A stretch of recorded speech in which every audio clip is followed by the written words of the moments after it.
വയനാടിനൊരു എളിയ കൈത്താങ്ങെന്ന നിലയിൽ ഈ വീഡിയോയിൽ നിന്ന് ആദ്യത്തെ 2 മാസം ലഭിക്കുന്ന മുഴുവൻ വരുമാനവും ബഹുമാനപ്പെട്ട മുഖ്യമന്ത്രിയുടെ ദുരിതാശ്വാസ നിധിയിലേക്ക് നൽകുമെന്ന് അറിയിക്കുകയാണ്.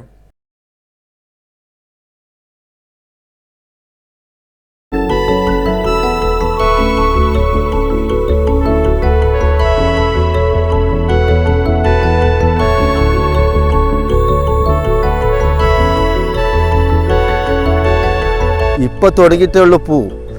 ഈ മാസത്തിൽ തുടങ്ങിയിട്ടേ ഉള്ളൂ. ഇന്ന് 1 മാസം 1.5 മാസം അങ്ങനെ പൂ നിൽക്കും.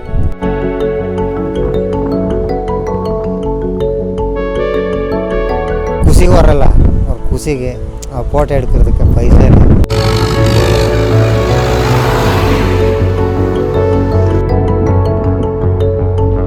ഗുണ്ടൽപേട്ട അങ്ങോട്ട് കുഴപ്പമില്ല, അങ്ങോട്ട് മഴ പോകില്ല. വയനാടിൽ മഴ വേണമെങ്കിൽ ഇവിടെ ഗുണ്ടൽപേട്ട ഏറെ ഭയങ്കര മഴയാണ്.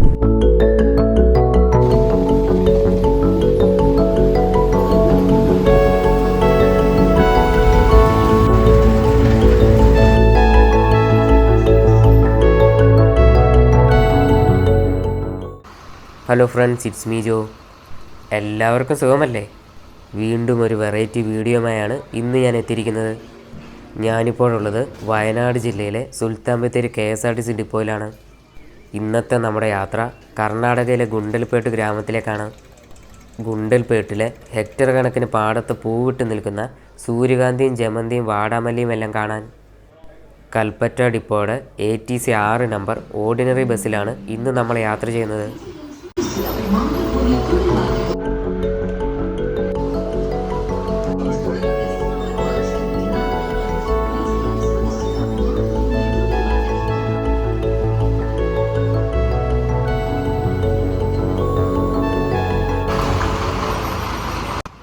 അങ്ങനെ രാവിലെ 7 മണിക്ക് തന്നെ നമ്മുടെ ബസ് സുൽത്താൻ ബത്തേരിയിൽ നിന്ന് പുറപ്പെട്ടു. മുജീബ് സാറും അപ്പച്ചൻ സാറുമാണ് ഇന്ന് ഡ്യൂട്ടിയിലുള്ളത്. സുൽത്താൻ ബത്തേരിയിൽ നിന്ന് മുത്തങ്ങ ബന്ദിപ്പൂർ വഴിയാണ് ഗുണ്ടൽപേട്ടിലേക്ക് പോകുന്നത്. ബത്തേരിയിൽ നിന്ന് ഗുണ്ടൽപേട്ടിലേക്ക് ഏകദേശം 56 കിലോമീറ്ററാണ് ദൂരം.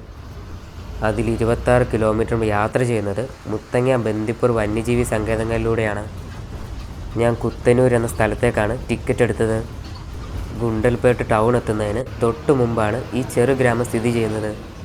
ഒരാൾക്ക് 69 രൂപയാണ് ടിക്കറ്റ് ചാർജ് ആകുന്നത്. കുത്തന്നൂർ ഇറങ്ങിയാലും നിങ്ങൾക്ക് സൂര്യകാന്തി പാടങ്ങൾ കാണാൻ സാധിക്കും.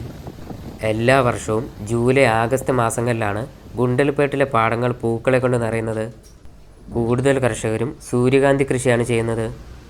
കണ്ണെത്താ ദൂരത്തോളം നിറങ്ങളുടെ വസന്തം വിരിയിച്ച് സൂര്യകാന്തി പൂക്കൾ നിൽക്കുന്നത് കാണാൻ തന്നെ ഒരു ചേലാണ്. പച്ചക്കറിക്ക് വില കിട്ടാതായതോടെയാണ് ഏക്കർ കണക്കിന് പാടങ്ങളിൽ സൂര്യകാന്തി പൂക്കൾ നിറഞ്ഞത്. സസ്യ എണ്ണകൾ ഉൽപ്പാദിപ്പിക്കുന്ന കമ്പനികളാണ് സൂര്യകാന്തി പൂക്കൾ സംഭരിക്കുന്നത്. സസ്യ എണ്ണയ്ക്ക് ഏറെ പ്രിയമുള്ള നാടാണ് കർണാടക. ആഗസ്റ്റ് മാസം തുടങ്ങുന്നതോടെ സൂര്യകാന്തി പൂക്കളുടെ വിളവെടുപ്പ് തുടങ്ങും.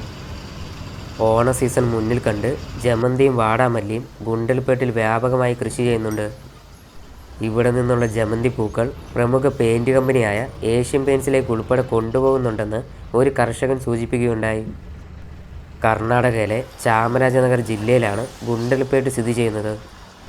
ഗുണ്ടൽപേട്ടിലേക്കുള്ള യാത്രയിൽ നമ്മൾ കടന്നു പോകുന്ന ബന്ദിപ്പൂർ നാഷണൽ പാർക്ക് സ്ഥാപിതമായത് 1973-ലാണ്. 1931-ൽ അന്നത്തെ മൈസൂർ രാജാവ് 90 സ്ക്വയർ കിലോമീറ്ററിൽ വേണുഗോപാല വൈൽഡ് ലൈഫ് പാർക്ക് എന്നൊരു വന്യജീവി സങ്കേതം സ്ഥാപിച്ചിരുന്നു. 1973-ൽ വേണുഗോപാല വൈൽഡ് ലൈഫ് പാർക്കിനൊപ്പം 800 സ്ക്വയർ കിലോമീറ്റർ കൂടി കൂട്ടിച്ചേർത്ത് കേന്ദ്ര സർക്കാരാണ് ഇന്നത്തെ ബന്ദിപ്പൂർ ടൈഗർ റിസർവ് യാഥാർത്ഥ്യമാക്കിയത്.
ബത്തേരിയിൽ നിന്ന് വരുമ്പോൾ പൂപ്പാടങ്ങൾ കാണാനായി ഗുണ്ടൽപേട്ട് ടൗൺ വരെ യാത്ര ചെയ്യേണ്ട കാര്യമില്ല.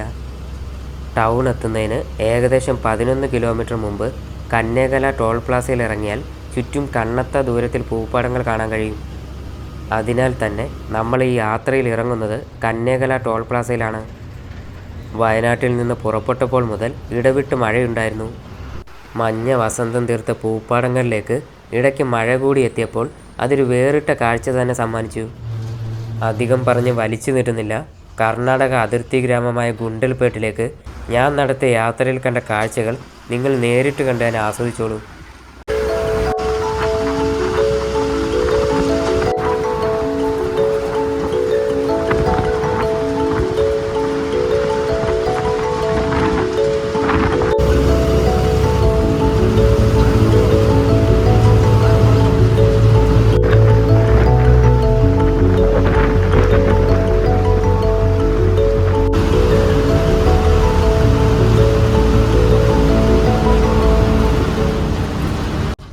അങ്ങനെ കന്നേകല ടോൾ പ്ലാസ എത്തിയപ്പോൾ ഞാൻ ബസ്സിൽ നിന്നിറങ്ങി.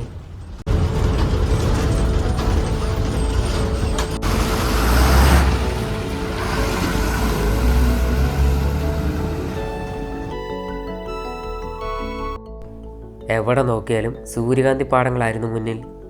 ചിലർ സൂര്യകാന്തി പാടങ്ങൾ കാണാൻ 50 രൂപയുടെ പാസ് നമ്മുടെ കയ്യിൽ നിന്ന് മേടിക്കും. എന്നാൽ തിരക്കില്ലാത്ത സമയമാണെങ്കിൽ പൈസ മേടിക്കാൻ ആരും കാണില്ല. അതുകൊണ്ട് കഴിവതും രാവിലെ തന്നെ ഇവിടെ എത്താൻ ശ്രമിക്കുക. അങ്ങനെ ഞാൻ മുന്നിൽ കണ്ട പാടങ്ങൾ ഓരോന്നായി കാണാനിറങ്ങി. നിങ്ങളും കൂടെ കാണുമല്ലോ അല്ലേ?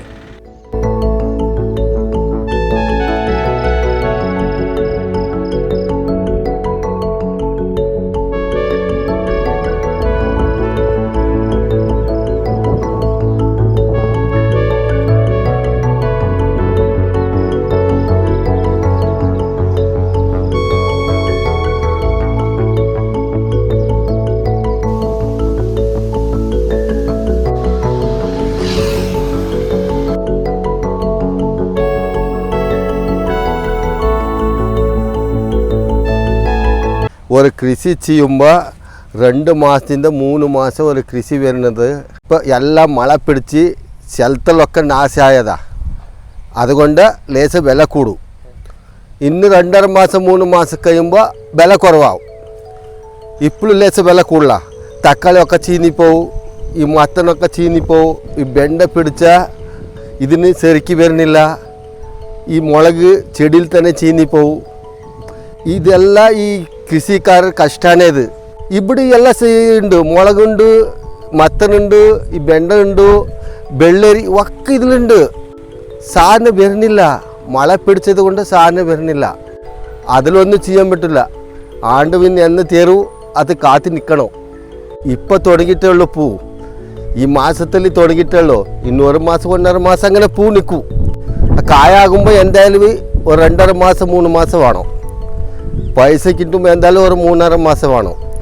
ഈ കൊല്ലത്തിൽ എങ്ങനെ തരും ആണ്ടോ അത് പറയാൻ പറ്റില്ല കേട്ടോ. നമുക്ക് എന്ത് തരും അതും നമ്മൾ സാപ്പിടണം.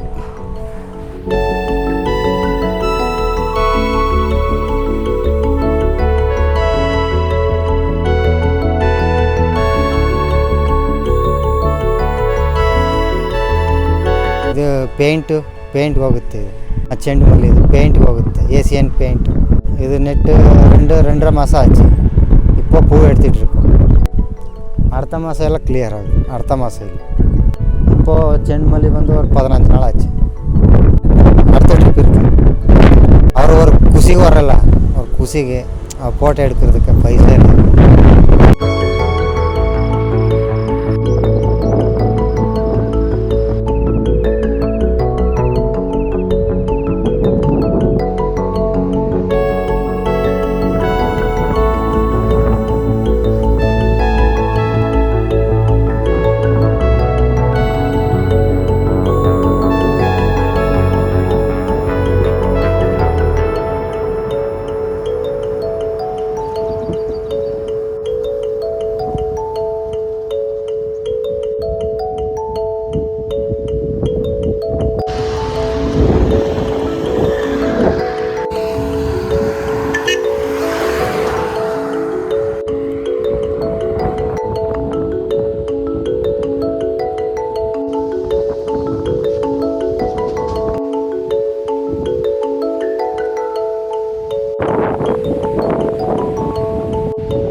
ഇത് ചിരുള്ളിയാണ്. ഈ ചിരുള്ളിട്ട് ഇപ്പോൾ 3 മാസമായി. ഇപ്പോൾ 2.5 മാസികം പറിക്കാണ് ഇത്. 2.5 മാസികം. ഇപ്പോൾ ഭയങ്കര മഴയാണ്. മഴ തുടങ്ങി 20 ദിവസം മേലായി. ഒന്നും പറിച്ചിട്ടില്ല ഉള്ളി. ഇവിടെ ടോട്ടൽ ഒരു ഏക്കറുണ്ട് ഉള്ളി. ഇത് ചിലവ് ചിലപ്പോൾ ഒരു 75 ഉറപ്പായിട്ട് ചിലവായിട്ടുണ്ട്. ഭയങ്കര നഷ്ടമാണ്. പറിച്ച് എല്ലാം കേടായിപ്പോയി. പിന്നെ മേലെ ഒരു ഏക്കർ വെച്ചിട്ടുണ്ട് ഉള്ളി, അത് പറിച്ചിട്ടില്ല. ടോട്ടൽ 1.5 ഏക്കർ ഉള്ളി ഉണ്ട്. ചിരുള്ളി സമ്മറുള്ളിയാണ്. എല്ലാം നഷ്ടപ്പെട്ടു. ഇപ്പോൾ ടോട്ടൽ ഇത് ചിലപ്പോൾ 2 കൂടി ഇത് 1.5 ലക്ഷം നഷ്ടം തീരെ. ഒന്ന് കൃഷി ഇപ്പോൾ ഇങ്ങനെ മഴ പെയ്തെങ്കിൽ നമ്മൾ ഓനൊക്കെ വേണ്ടി പൂവ് വെച്ചിട്ടുണ്ട്, അത് എടുക്കാനാവില്ല. എല്ലാം മഴ ഭയങ്കര മഴയാണ്. എല്ലാം ചീന്നു പോയി. മഴ പെയ്ത് എല്ലാ പൂവൊക്കെ ചീന്നു പോയി. വിളവെടുക്കാൻ ഭയങ്കര ബുദ്ധിമുട്ടാണ്. എല്ലാം നഷ്ടമാണ്. കൃഷിക്കാർക്ക് തീരെ നഷ്ടം. ഗുണ്ടലിപ്പേട്ട അങ്ങോട്ട് കുഴപ്പമില്ല, അങ്ങോട്ട് മഴ പോവില്ല. വയനാടിൽ മഴ പെയ്തെങ്കിൽ ഇവിടെ ഗുണ്ടലിപ്പേട്ട ഏരിയ ഭയങ്കര മഴയാണ്. ഇത് കേട്ടാ വാട്ടർമല്ലിയാണ്. കഴിഞ്ഞ കൊല്ല ഈ സമയത്തിൽ ഇത്ര പൊക്കുന്ന ഒരു സാൽ ഇത്ര ബൾബുണ്ടായിരുന്നു. ഇത്ര ബൾബുള്ള ഈ കൊല്ലം. ഇനി പൂ പറിക്കാണെങ്കിൽ 40 ദിവസമേ ഉള്ളൂ പൂ പറിക്കാണ്. ഓമ കേരളത്തിൽ കയറ്റിവിടാൻ വേണ്ടി ഇന്ന് റെഡിയാക്കില്ല. ഇവിടെ ചെറുക്കി പേരിൽ ഭയങ്കര മഴയാണ്. ഇത് ഇഷ്ടം പോലെ വെള്ളമുണ്ട് അവിടെ എല്ലാം. അത് ചെട്ടിപ്പൂവാണത്. അതിപ്പോൾ പറിക്കാൻ പറഞ്ഞിട്ട് വന്നിട്ടില്ല, റെഡി ആയിട്ടില്ല. പൂ പറിക്കണം. ഇന്ന് പറിക്കുകയാണെങ്കിൽ 1 മാസം കൂടി വേണം. ഇങ്ങനെ മഴ പറഞ്ഞാൽ ഒന്നും ആവില്ല. കൃഷി തീരെ ആവില്ല. കൃഷികൾ നല്ല ബേല് വേണം. നമുക്ക് നല്ല ബേല് വേണം. ബേല് വന്നാലും കൃഷി ഒരു കൊഴുപ്പുണ്ടാവില്ല. ഉള്ളിവൊക്കെ പോയി. ബേല് വന്നാലും ഉള്ളിവൊന്നും ആവില്ല. ഉള്ളി അത് കേടായി പോയി. എല്ലാവർക്കും ഗുണ്ടൽപേട്ടിലെ കാഴ്ചകൾ ഇഷ്ടമായെന്ന് വിശ്വസിക്കുന്നു. വീഡിയോ ഇഷ്ടമായെങ്കിൽ ദയവായി ലൈക്കും സബ്സ്ക്രൈബും ചെയ്ത് സപ്പോർട്ട് ചെയ്യുമല്ലോ. അപ്പോൾ നമുക്ക് അടുത്ത വീഡിയോയിൽ കാണാം. Till then bye all.